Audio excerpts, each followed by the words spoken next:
আমি বলছিলাম আপনাদেরকে যে মুক্তিযুদ্ধ হয়েছে বাংলাদেশে।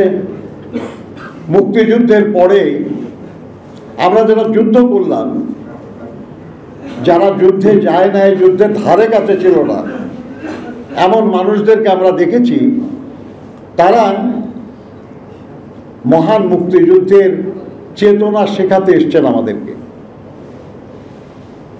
এক একজন তার মনের মাধুরী মিশিয়ে বর্ণনা করার চেষ্টা করেছেন, এটা হলো মুক্তিযুদ্ধের চেতনা। আর একজন বলেছেন এটা হলো মুক্তিযুদ্ধের চেতনা। আর আমরা যারা মুক্তিযুদ্ধ করেছি আমাদেরকে তা শুনতে হয়েছে। এবারও তাই, যারা রাজপথে ছিলেন, যারা শহীদ হয়েছেন, যারা আহত হয়েছেন, যারা নিপীড়িত হয়েছেন, তাদেরকে কিছু কিছু মানুষ শেখানোর চেষ্টা করছেন যে এই আন্দোলন, এই গণঅভ্যুত্থান ছিল এই জন্য। আপনাদের মনে থাকার কথা অনেকের, যারা মুরব্বী আছেন, ৭১-এর মুক্তিযুদ্ধের সময় তার আগে যে লড়াইটা হয়েছিল আন্দোলন, ৬৯-এর গণঅভ্যুত্থান, তারপর একটা নির্বাচন হয়েছিল এই দেশে। এটার ভিত্তি ছিল তৎকালীন আওয়ামী লীগের ৬ দফা এবং সেই সময় সর্বদলীয় ছাত্র ঐক্যের ২১ দফা। এই সব দফার কোথাও ধর্ম নিরপেক্ষতা কিংবা সমাজতন্ত্র শব্দ ছিল না। কিন্তু স্বাধীনতার পর সংবিধানে এই শব্দ দুটো ঢোকানো হলো এই বলে যে এটা জন আকাঙ্ক্ষার প্রতিফলন।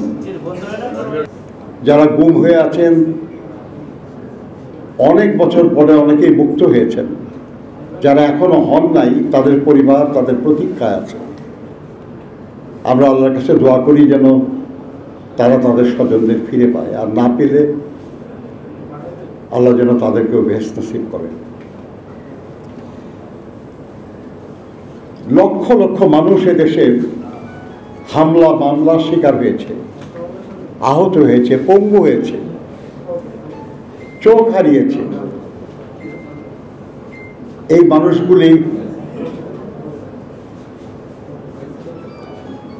জুলাইয়ের আগস্টের এই গণঅভ্যুত্থানের ভিত্তি তৈরি করেছে। তাদের প্রতি শ্রদ্ধা না জানানো অকৃতজ্ঞতা হবে। আমরা এখনো ভাষা আন্দোলনের শহীদদের স্মরণ করি, কারণ তারা ছিলেন আমাদের চেতনার বারুদে নিক্ষিপ্ত প্রথম অগ্নিস্ফুলিঙ্গ।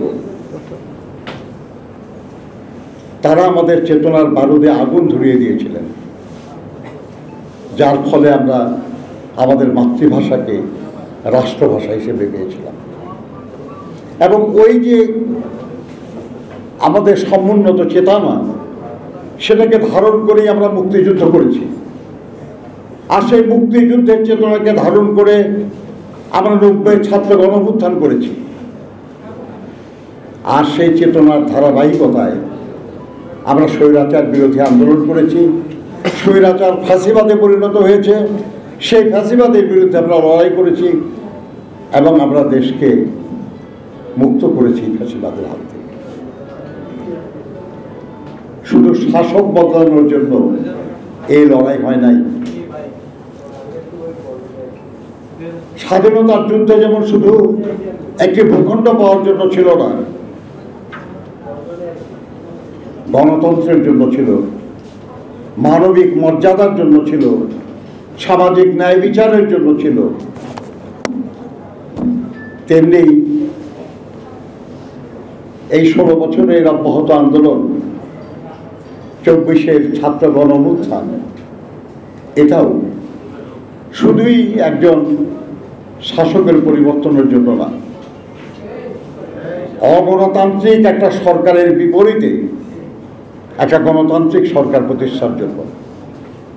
যে সরকার জনগণের কাছে দায়বদ্ধ থাকবে, যে সরকার জনগণকে জবাবদিহিতা করবে, যে সরকার জনগণের দ্বারা নির্বাচিত হবে। কোনো রাতের ভোট না,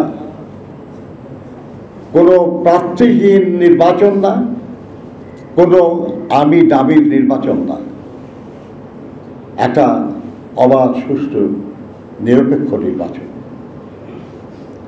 এবং তার মাধ্যমে গণতন্ত্র পুনঃপ্রতিষ্ঠা না হওয়া পর্যন্ত আমাদের এই যে হাজার হাজার শহীদ, লক্ষ লক্ষ আহত এবং নির্যাতিত মানুষ, তাদের স্মৃতির প্রতি আমরা শ্রদ্ধা জানাতে পারব না। আর সেই জন্যই আজকে লেবার পার্টি এই আলোচনার শিরোনামে গণতন্ত্রের লক্ষ্যে নির্বাচনের কথা বলেছেন।